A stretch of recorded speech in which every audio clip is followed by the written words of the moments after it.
Круглый стол о БИГИ и Россотрудничество затронул одну из самых актуальных тем современности – как сохранить ценностные приоритеты в системе духовно-нравственного воспитания личности. Как отметил директор АБИГИ Арда Ашуба, выстроить круглый стол было решено в формате диалога, чтобы каждый присутствующий мог выразить свое мнение по данной теме. Исполняющая обязанности руководителя представительства Россотрудничества в Абхазии Татьяна Степанова отметила, что работа с молодежью важна особенно в духовно-нравственном воспитании.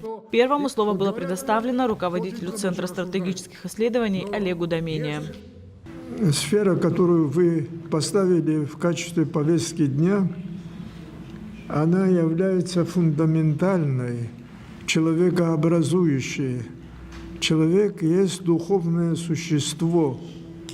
Это его отличительная от других живых существ черта. Если у человека отнять эту духовность, то, естественно, он становится просто обычным животным существом, который может наносить не только ущерб себе, но и всему остальному окружающему миру. К сожалению, наблюдается и такой процесс, поскольку я представляю на самом деле старшее поколение, по крайней мере в этом зале присутствующих, и я вижу, как прерывается преемственная связь поколений. А это чрезвычайно тоже опасно, когда мир деформируется, именно тогда и происходит разрыв поколений. Глава Церковного совета Абхазской православной церкви Иерей Виссарион Аплия отметил, общество, которое живет по принципу нравственных норм, это общество, приносящее пользу самому себе. Что такое нравственность? Нравственное богословие существует, то, что нравится Богу. Вот слышал его Хозаран Сейгам Пхо, а упрехазу. Вот то, что не нравится Богу, то мы и делаем, потому что мы прилепились к этому человеческому, отпадая от божественного. Поэтому это очень опасно. Опасно мы становимся без образа, а без образа это безобразие. Поэтому, дорогие мои, раскрывают вот в этих этнических понятиях, значит, мы имеем, слава Богу, такие традиции, которые в мире от Рождества Христа, которые ассоциируются с христолюбивыми абазгами. Значит, нравственность, вот та этническая, которая существовала у абхазов, она оказалась очень близким с евангельской правдой. Это священное писание. Поэтому вот это нравы, вот эти этнические понятия, они очень необходимы. Настоятель Каманского монастыря игумен Игнатий Киут отметил, что преемственность традиций – основа сохранения приоритетов в системе духовно-нравственного воспитания личности. У нас много замечательных традиций в Абхазии. И наши дедушки, бабушки относительно недавно, вот можно сказать, 50 лет, 60 лет, 30 лет, как мы с вами воспитывались. И мы помним нашу деревню абхазскую, которая воспитывала личность человека в чистоте, в люботе, в вере, в красоте духовной.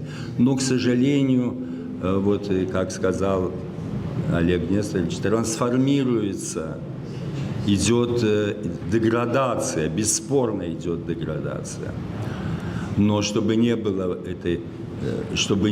деградации, чтобы был прогресс духовный у нашей молодежи, мы должны, конечно, много работать.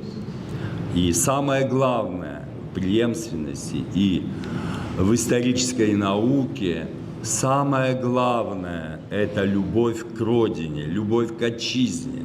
Член Общественной палаты Абхазии Сократ Джинджоли отметил, Абхазия – участник современных глобальных процессов, и сохранить ценностные приоритеты в системе духовно-нравственного воспитания личности непросто.